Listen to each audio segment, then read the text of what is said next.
Peace and black power to you, family. What I would like us to talk about is whether we have had in the annals of our time in our African liberation struggle history a true African liberation movement. So my take is that a true African liberation movement is not yet born. So I want to talk about that true African liberation movement that is not yet born. All right, let me get straight to the point. Number one, this African liberation movement that is not yet born would be foreground paradigmatically, unapologetically, unflinchingly, and stringently in African-centeredness.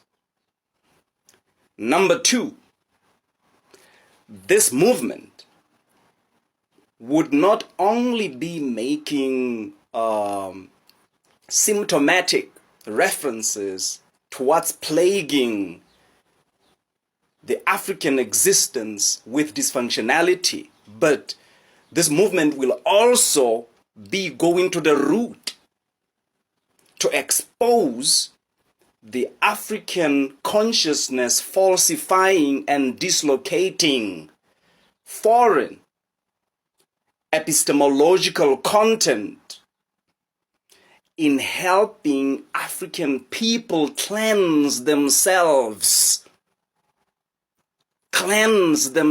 of foreign concepts. For the emergence of their authentic selves.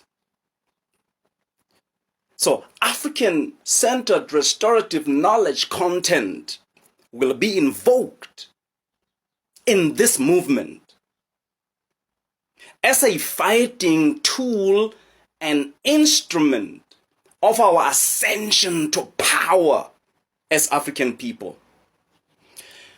Number three,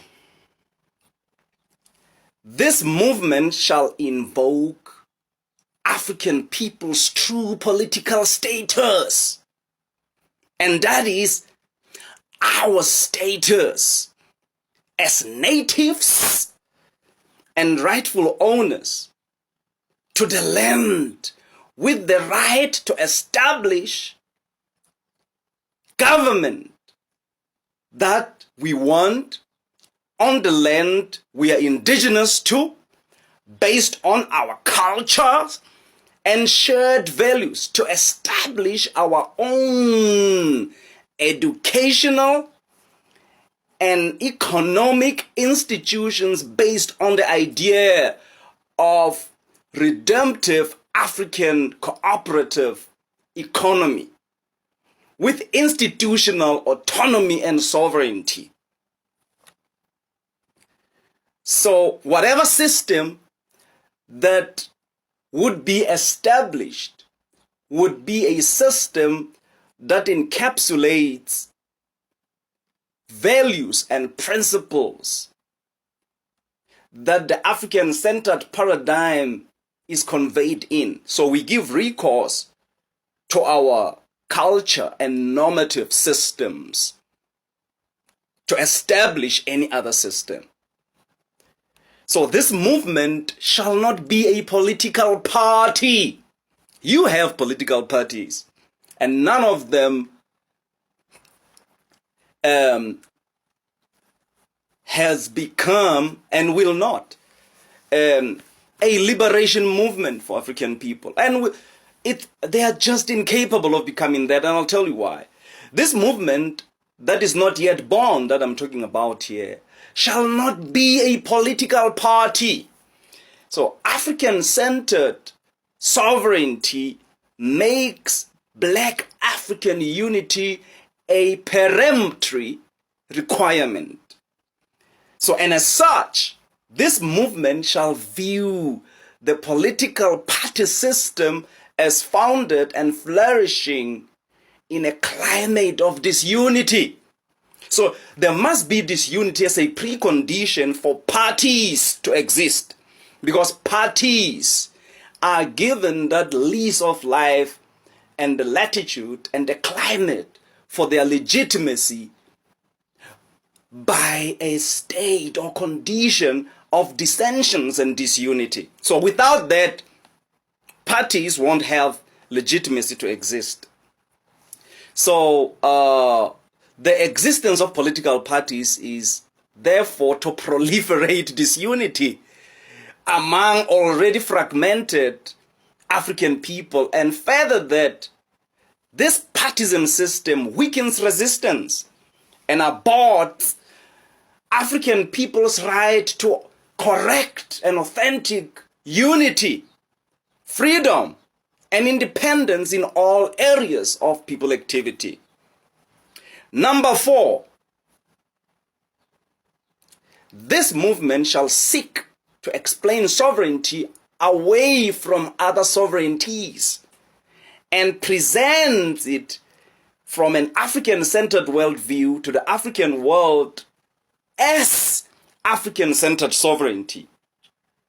So this approach shall be informed by philosophical framing that is foreground in the centering of Africanity in all aspects of African life. Number 5, this movement shall be of necessity the affirmation of African culture, identity, and heritage, and not a mere dialectical response to white racism. Thus, the African polity that shall be envisaged by this movement would be one modeled on classical successful African-centered sovereignties. So, example, Kemet, Monomotapa, etc. This would mark a break with practices of African continent that advance a kind of nationalism whose epistemic coordinates are to be located in Europe, and as such, parody European nation states whose modalities are false framework for the building of black power. So this has to end. So number 6, this movement shall not speak with a voice that succumbs to the dictates of political correctness. The movement shall not be naive to the fact that one can't fight an arrogant and antagonistic enemy like white terror domination and shy away from dealing with absolutes. African people have been organized into tiptoeing broad churches wherein black truth is choked into the corner of mediocrity in favor of political sentiments and in support of the weight of pop culture. This movement shall in no uncertain terms declare and repudiate African falsifying paradigms, foreign religions and ideologies and worldviews, and the involvement of non-Africans in organizations purported for African liberation as cancerous. That will be this movement's declaration, that embracing African falsifying, paradigms, and that is foreign religions, ideologies, and worldviews, and the involvement of non-Africans in organizations purported for African liberation, as cancerous. As cancerous. So I'm ending here, family. Peace and black power to you.